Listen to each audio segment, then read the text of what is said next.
These guys kept saying Jeffrey Epstein didn't kill himself. Now that they're in a position of power, they say he killed himself.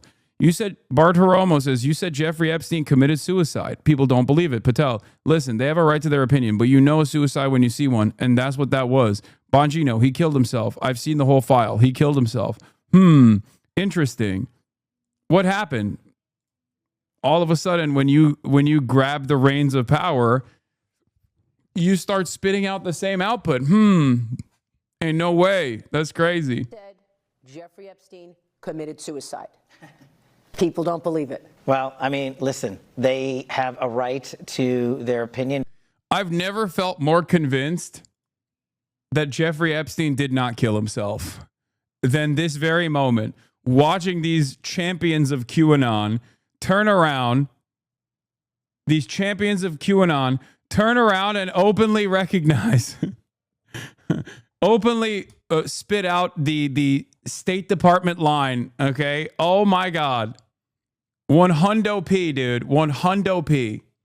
But as someone who has worked as a public defender, as a prosecutor, who's been in that prison system, who's been in the Metropolitan Detention Center, who's been in segregated housing, you know a suicide when you see one, and that's what that was. Oh, yeah, totally. He killed himself.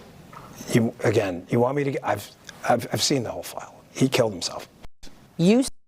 Also, they won't show the whole file to anybody else. That's the other thing. What happened to that Jeffrey Epstein file that they were going to release? Yeah, Andrew, episode 1, also talked about the IVF bombing in Palm Springs and the bomber being a Redditor. The biggest voice of modern antinatalism is a South African atheist Zionist. Maybe one of the most Redditor-style guys you could be. David Benatar, born 1966, is a South African philosopher, academic, and author. He is best known for his work in moral philosophy and for advancing the position of antinatalism, the view that coming into existence is a serious harm. He's the author of Better Never to Have Been, The Harm of Coming into Existence, in which he argues that procreation is always morally wrong because it imposes harm by bringing sentient beings into existence. Central to his view is his asymmetry argument, which holds that the absence of pain is good, even if no one benefits from it, while the absence of pleasure is not bad unless someone is deprived of it.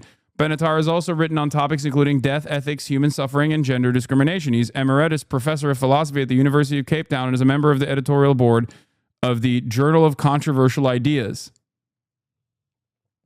As I described to you what antinatalism is, I think I did a pretty good job of explaining it to you because I'm familiar with his work. I did not know he was also a pro-Israel kind of guy. Yeah, antinatalist people are also annoying, just like pro-natalist people are. Another backtrack, Bongino's whole job was, as a podcaster, was pushing conspiracy theories about the shooting, and now that he's in the FBI, he's rolling back those conspiracy theories.